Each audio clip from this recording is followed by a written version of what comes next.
It was great. যুক্তরাষ্ট্রের ফ্লোরিডায় হত্যাকাণ্ডের শিকার দুই বাংলাদেশি শিক্ষার্থী জামিল আহমেদ লিমন ও নাহিদা সুলতানা বৃষ্টিকে মরণোত্তর ডক্টরেট ডিগ্রি দেওয়ার সিদ্ধান্ত নিয়েছে যুক্তরাষ্ট্রের university of south Florida USF কর্তৃপক্ষ। নিহত দুই শিক্ষার্থী ওই বিশ্ববিদ্যালয়ে পিএইচডি করছিলেন। ৯ মে বিশ্ববিদ্যালয়ের বসন্তকালীন সমাবর্তনে তাদের এই ডিগ্রি দেওয়া হবে।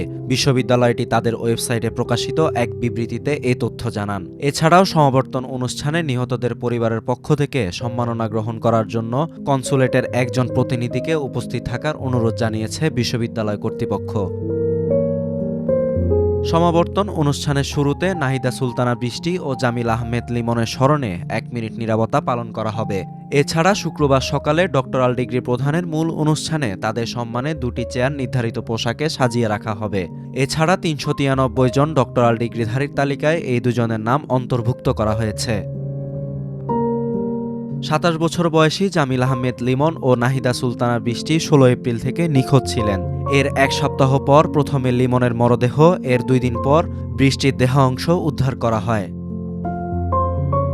৬ মে ট্যাম্পায় নাহিদা সুলতানার বৃষ্টির প্রথম জানাজা অনুষ্ঠিত হবে।